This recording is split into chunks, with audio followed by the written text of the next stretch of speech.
Hey friends, today we are going to continue our series on God and the garden, our biblical walk through the garden based on the Bible. As I've said before, I always feel that when I'm out here, I'm walking with God. God is with us. Just like it said in John 15:1, He is the gardener.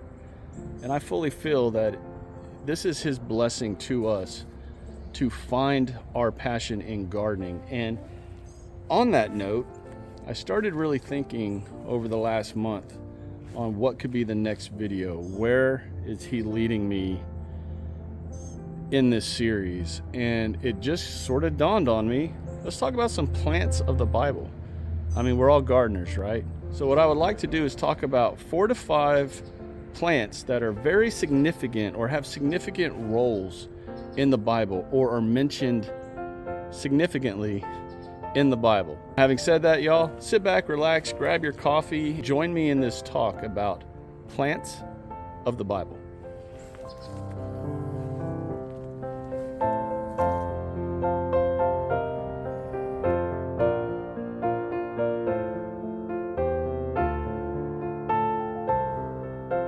Okay, so let's just start right off the bat. Did you know that there are over 125 plants mentioned in the Bible?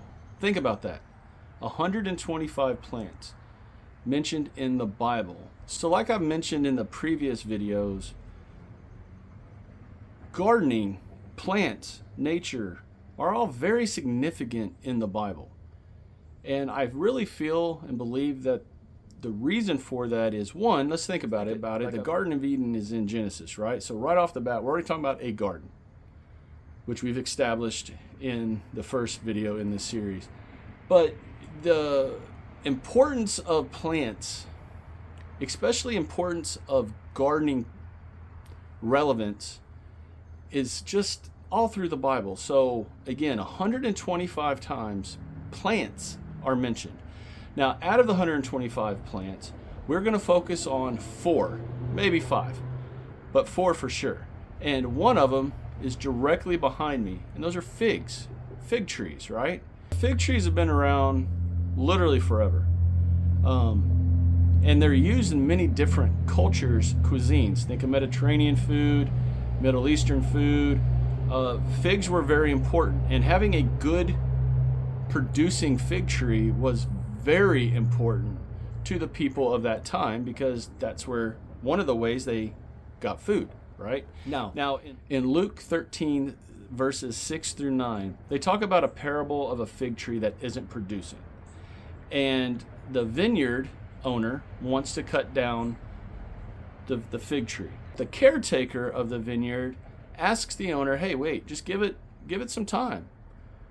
Give that tree more time. Give it another year and allow it to continue to live, and then hopefully it'll produce. If it doesn't produce, then cut it down. But give it another year. Now, a lot of people believe that this is a parable that's interpreted as a message from God about God's patience and judgment, with the fig tree representing the individuals of the nation of Israel. So, like right now, I have a... Where's it at? Right here, I have a fig tree. This thing has never put on one fig yet. Now, right here, I have my oldest fig tree. This thing is 7 years old, and in the first 3 years, it never produced a single fig. It drove me crazy, but it never produced a single fig. And then once I put a second fig tree around it, then it started producing. But if I had been impatient and cut that thing down and got rid of it after the second year, or even after the first year, then I wouldn't have this beautiful fig tree that now produces and produces and produces. So patience is very important. Obviously, we all have to be patient in what we're doing. And if you're a gardener, you got to be patient. We got to give our plants time to produce and to,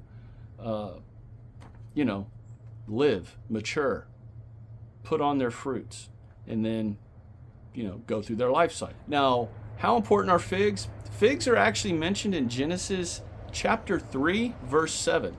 So right at the beginning of the Bible, this tree is already mentioned when Adam and Eve realized that they're naked and they need to cover up. What do they use to cover up? fig leaves, right? So this tree that you can grow in your yard, in your garden, goes all the way back to the beginning of the Bible.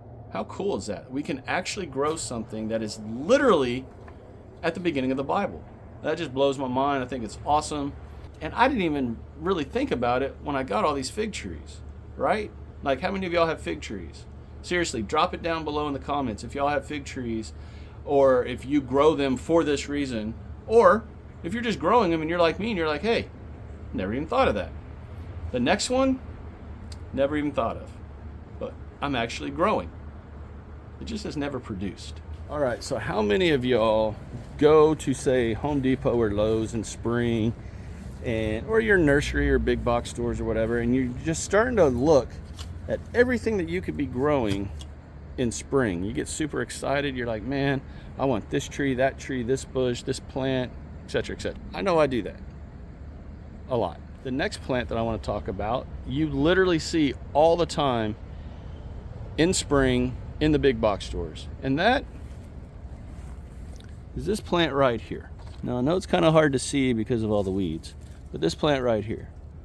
Does anyone know what that is? Not this, these are weeds. It's an olive tree. Of course, that looks more like a little olive bush, but olive trees. Okay, so olives.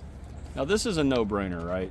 If you all read the Bible, if you've been to Sunday school, I mean, if you have watched The Chosen, just really anything. When you think about the Bible and you think about food, olives, olive trees, olive oil has to pop into your brain. Has to, because it's so important in that world. It's basically like money.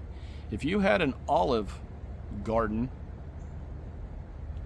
olive plants where you could then make the oil out of them, then you had a way of providing for your family, right? Back then. The same thing is true today. If you can grow your own olives, then you're also still providing a way for your family. Now, this little plant right here has never produced an olive, ever, but I keep it. Why? Because why not? It's been in this container. I fertilize it twice a year, like I'm in the soil twice a year. I throw fertilizer on it every now and then, hoping it will produce. But honestly, I've had this tree for so long, I'm not going to get rid of it. And I guess that's just the gardener in me, the plant lover in me, the hope that the thing will produce. But nonetheless, I still have this olive tree, and I enjoy having it. And then when I started reading and researching this video, I was like, man, I'm growing a second thing out of the 4 that I wanted to cover.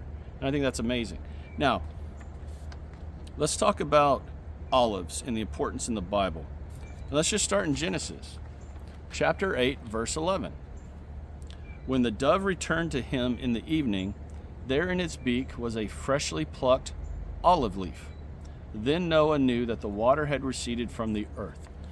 So just like with the fig tree, right here in Genesis, and at the beginning of Genesis, we're already talking about olives and the importance. Think about that. Noah on the boat for 40 days, 40 nights, the floods, water's receding, he's looking, he's hoping, he sends out a dove, and then one day finally a dove returns with not just some kind of branch or whatever, it's an olive branch, right? It's an olive leaf.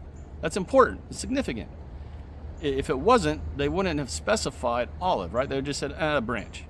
But olives are so important in the Bible that even in Genesis, they mention an olive tree, an olive branch. Now, why are olive trees, like what's the significance of an olive, right? So I had to do a little research on this one. The olive tree is a symbol of peace, endurance, and God's covenant. It's slow growing, but incredibly hardy. So if you enjoy growing olives, if you're in zones 8 and higher, so 8, 9, 10, you can grow them in the ground. If you're anywhere north of 8, 7, 6, 5, those zones, then put them in a pot like this one. In the winter, bring them in. This thing is tickling my arm nonstop. Let's also talk about this in Psalms 52, verse 8. But I am like an olive tree flourishing in the house of God. I trust in God's unfailing love forever and ever. This verse uses the imagery of an olive tree to describe the author's state of flourishing within God's presence, emphasizing trust in God's enduring love.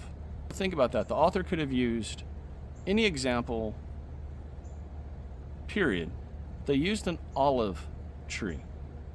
Again, the significance is so important in that world, in that time frame, that they keep using, that they use a tree that was abundant all through that area to specify the importance of God's presence to the author.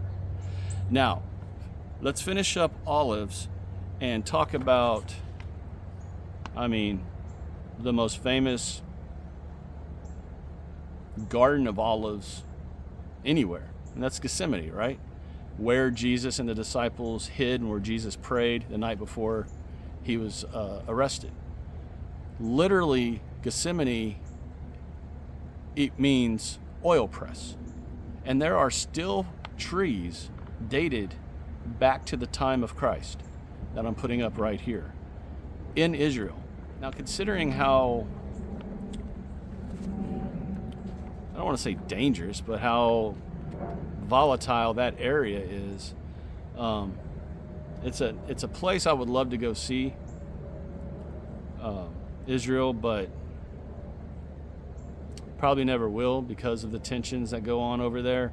My grandfather, who was a preacher, and my grandmother had traveled to Israel back in the 70s, I believe, or 80s. I remember seeing slides that they took. Slides, y'all. Slides. That they made so we could all sit there and watch on the screen in the living room. Again, this is the 80s. And I could hear my grandfather talking about that trip. At least one trip. I think anyone that's able to go over there and see that is blessed, and to walk the road, the paths that Jesus took. I would love to see the Garden of Gethsemane. I just think it's amazing that it's still there. Like, it's still preserved. Blows my mind. Anyway, got a little sidetracked there. But again, Garden of Gethsemane, oil press. Again, what kind of oil? Of course, it was an olive tree orchard or garden, I guess, an olive tree garden. And of course, they pressed oil from olives there. So, again, significance is just all over the place with olives and with figs. And I didn't mention this earlier, but figs. Why are figs important? I forgot to totally explain that. The fig tree is one of the first plants mentioned in Genesis, like I mentioned, and it shows up again in a lot of Jesus's parables. A fig symbolizes fruitfulness, or sometimes the lack of fruitfulness, like in Mark 11, verses 12 through 14. Now, if you want to grow figs, figs love warm climates, well-draining soil. If you're in a cold zone, grow them in containers like I do. I grow them in containers here in Zone 9A just because when it gets cold, I take them in. I don't have a yard that is my forever yard yet. Once I get a forever yard, forever house, my next house with land, then I will start putting things in the ground and things of that nature. But where I am right now, plus I love containers. You can move them around. If it needs more sun, move it into a sunnier area. If it's too much sun, move it out, etc. And container gardening is a very different way of gardening than, say, right here behind me, raised beds. A container, you have to be on top of it. You have to be paying attention to everything you do for that container, because the plant can't send out its roots and get it can't send out its roots and get nutrients. You have to give it to them. So it also keeps you on your game, and it gives you a different skill set when you are container gardening. But let's move on. Y'all, it is so humid today.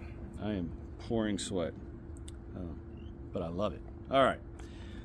Let's jump to another plant. Now, I had to look up how to pronounce this plant because I don't grow it. So I definitely don't know how to say it, but I'm putting the name up right here. Hyssop or hyssop is the two ways that I saw to pronounce it. So I'm going to just call it hyssop. If I'm wrong, forgive me. I blame Google. So this plant was used in the Old Testament for purification. And you're going to have heard this plant mentioned in a couple ways, which I'll get into in just a minute. But it's actually an herb. It's great for tea, healing properties, and for bringing in pollinators, which I'm sure are all over these loofah plants. But same concept. Bring in the pollinators. If you're a gardener, you know how important pollinators are to your garden. Because without them, nothing is going to get pollinated. Very important. This herb is basically a close cousin to oregano. But I'm putting a picture of it up right here because this is a significant plant that is mentioned in a very significant part of the Bible.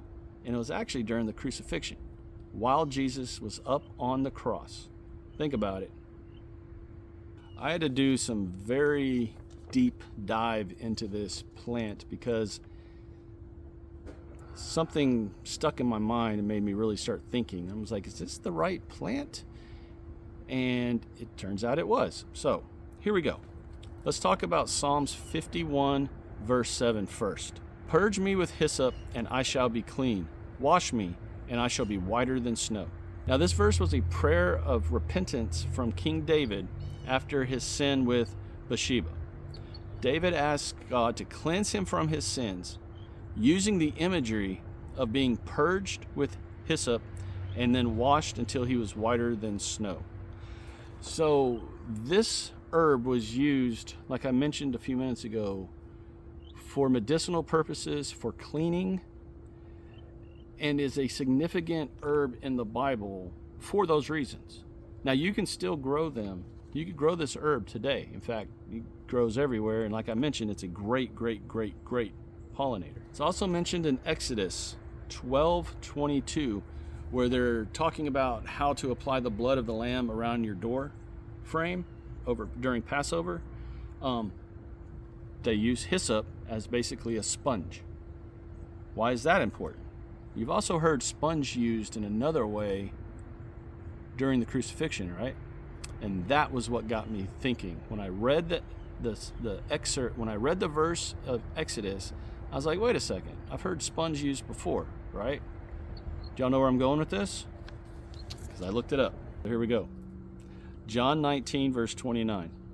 John describes the moment when, after Jesus says, I thirst, the Roman soldiers offer him sour wine on a hyssop branch.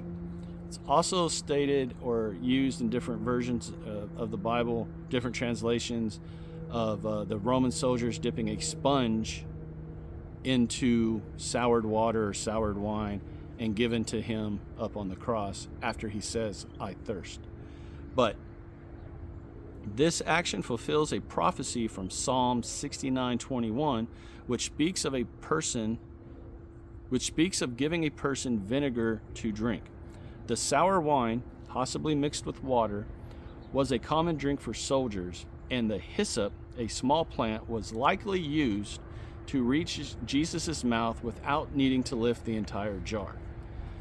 So, they used hyssop in those times as, quote, purification rituals, particularly for cleansing from sin and defilement.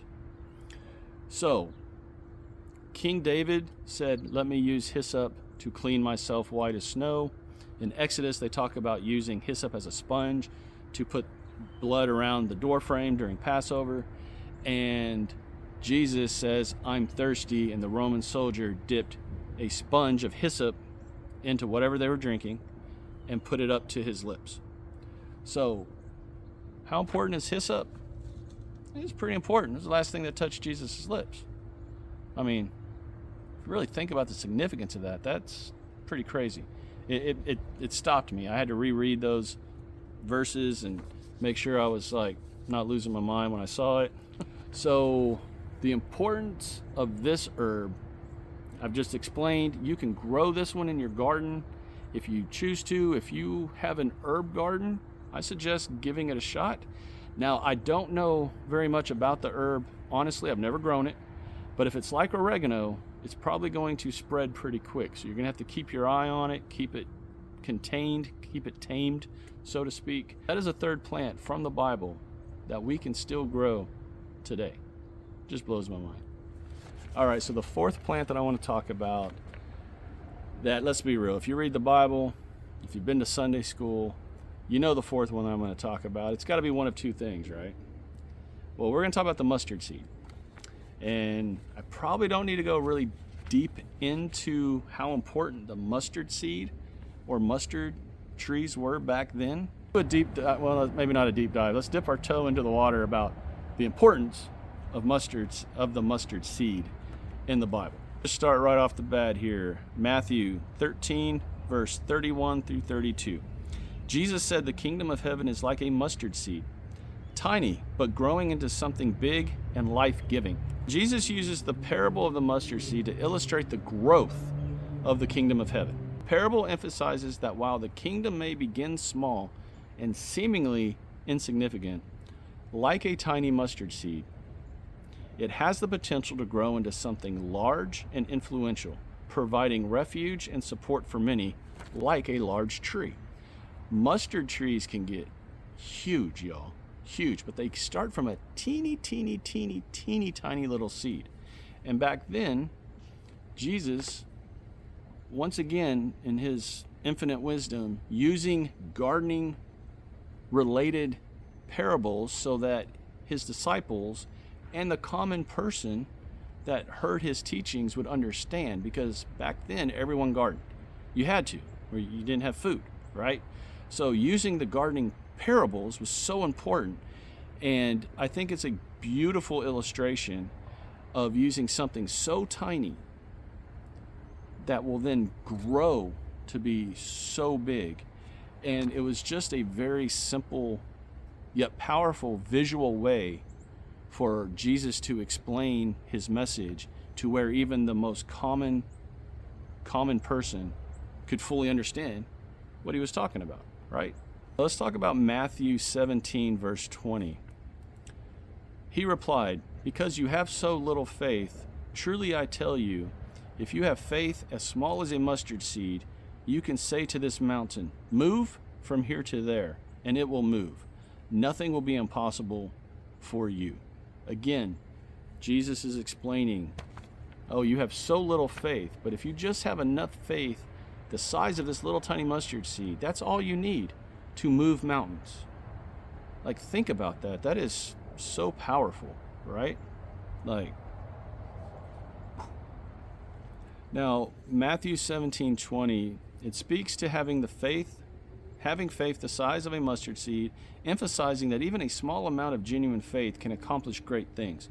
It highlights that the disciples' inability to cast out a demon was due to their lack of faith, not the inherent difficulty in the task. The verse encourages believers to trust in God's power and believe that with faith, even seemingly impossible tasks can be achieved. Okay, so that verse, reading that, made me think a couple things. One, how in the world can the disciples, I know they're human, I know they were human, y'all, but follow with me.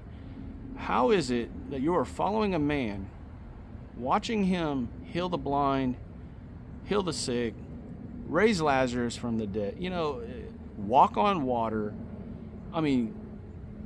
turning fish and loaves to feed thousands? Think about it. They're literally watching miracles happen before their eyes, and they still didn't have the faith in what they were doing to be able to cast out a demon. Now, I'm not an exorcist, let's be real. I don't know how hard that would be, but it says in the Bible the inherent, where was it?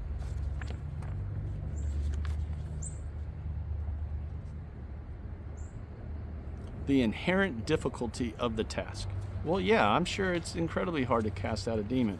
But if you're walking with Jesus and you're seeing this man performing all these miracles, how do you not have that faith, right? How are you still second guessing and doubting yourself? It just shows to me that the disciples were just truly humans. They were struggling. They were following a man they believed, but they were struggling, right? I mean, how many of us would do the same thing? Think about it right now. If we saw a man today creating miracles, would we just blindly follow him? I don't know. I want to say I would, but I'm also human, right? And so were they, and they were struggling. But on the flip side of them struggling, this passage really made me think about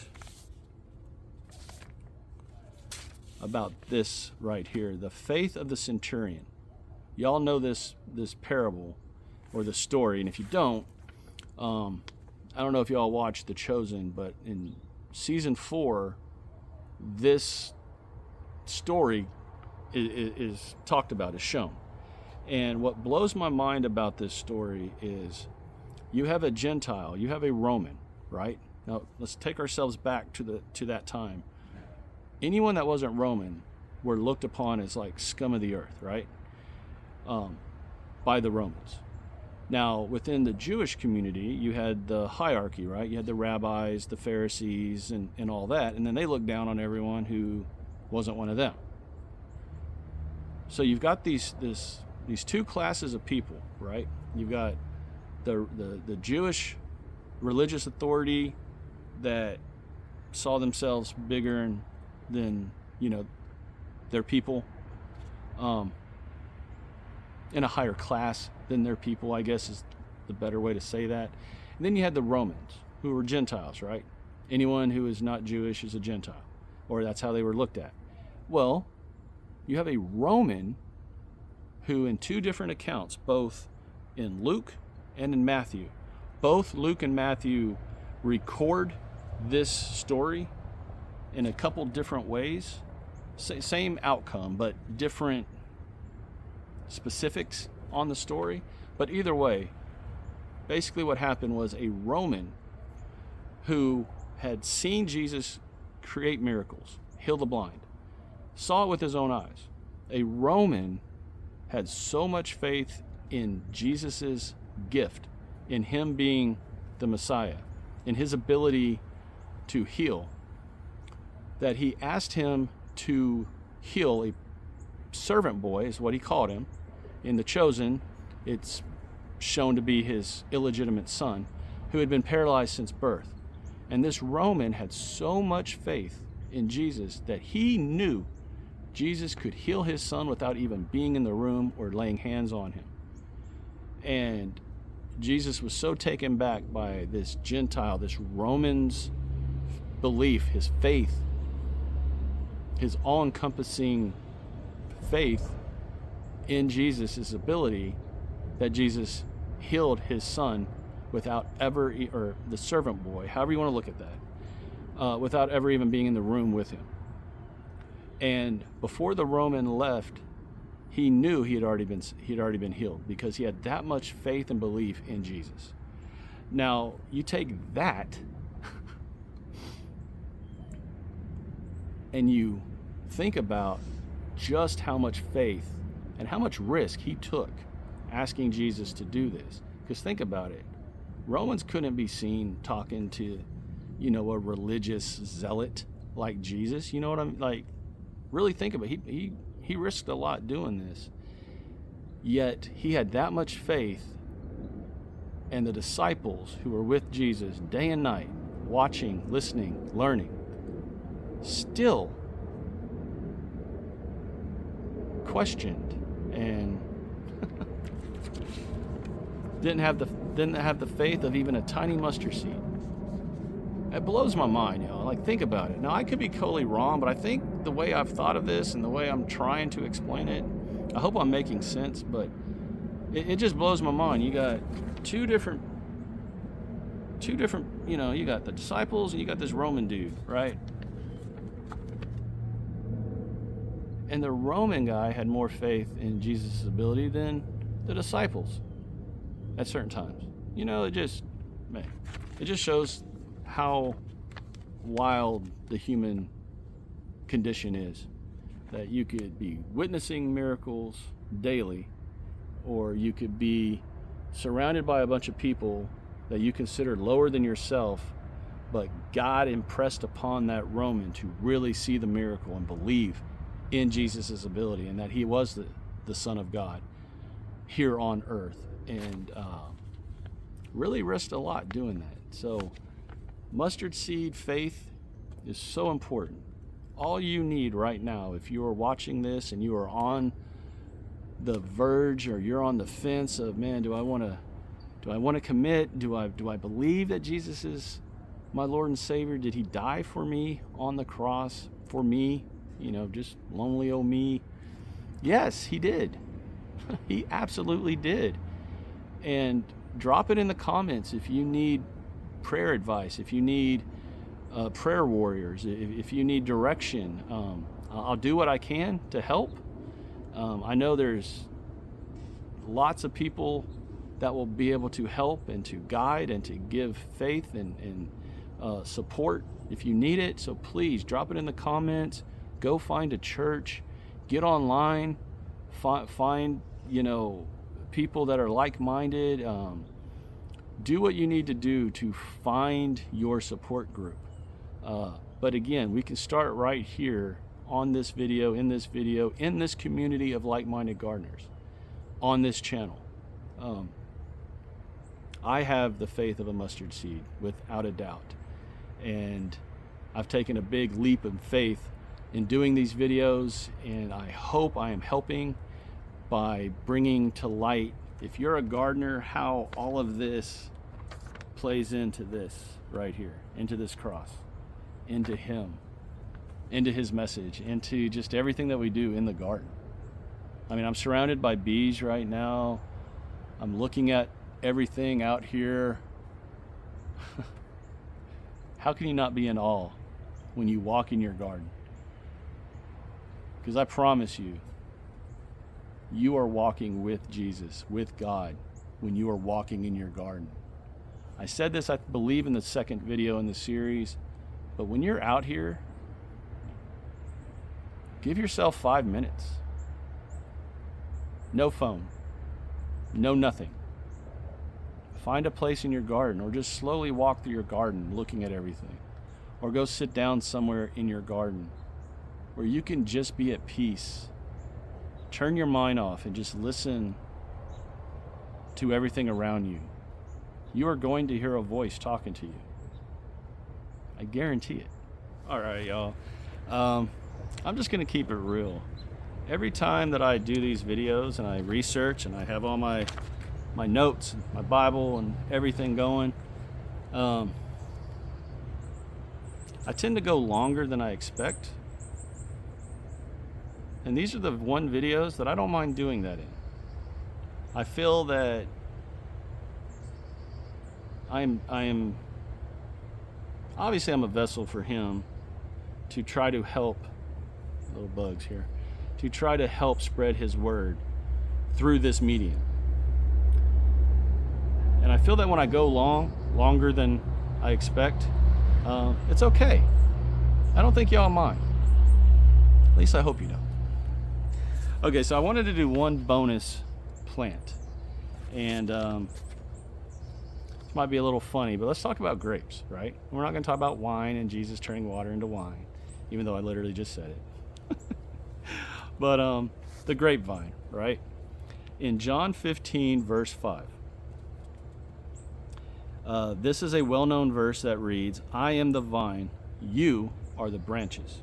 Whoever abides in me and I in him, he it is that bears much fruit. For apart from me, you can do nothing." Right? We have to do everything through him. And understanding that, knowing that, accepting that is so important. Like, that's so let me read that one part again. I am the vine and you are the branches. Whoever abides in me and I in them bears much fruit, and apart from me can do nothing. That is so strong, y'all. We're talking about a grapevine. Think about a grapevine, right? They're strong, they're very long, they put on a ton of fruit. And remember, he is the vine. He is the foundation. He is our foundation in religion, in spirituality, in understanding that through him all is possible. And without him, you are nothing, right? We are the branches. We are the fruit, so to speak. And he is the vine. It blows my mind. But this verse uses the metaphor of a vine and its branches to illustrate the relationship between Jesus and his followers. It emphasizes the true spiritual fruitfulness that comes from remaining connected to Jesus, and that apart from him, believers are incapable of producing anything of lasting value. Y'all, so true. So true. And then to finish that off right there, just my favorite verse, well, definitely one of my favorite verses, John 15:1. God is the gardener. I paraphrase that, but Jesus basically is saying his Father is the gardener. And that's true. He created all of this. And when you're walking in your garden and you're seeing how beautiful everything is, or hey, how stuff's not growing, that's part of gardening, but it's his design, right?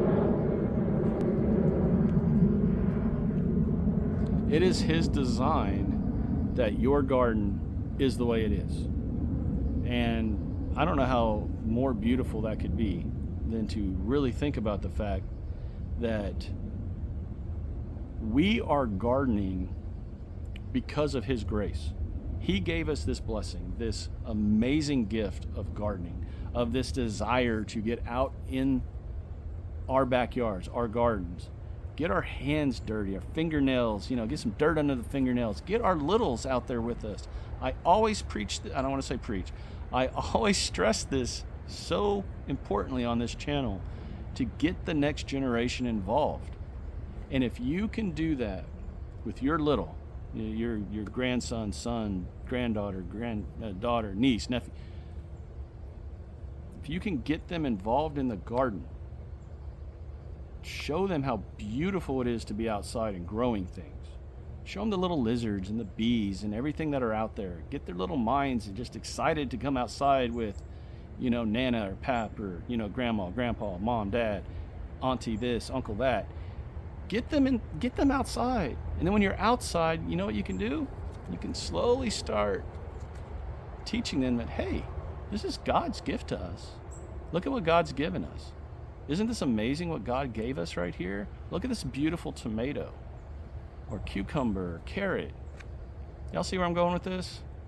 There's so many ways we can get people involved, and adults, same thing. Fellowship in your garden. Get someone in the garden that's not normally in the garden, and while they're out there and you're showing off your garden, start slipping in Bible stuff, talking about God.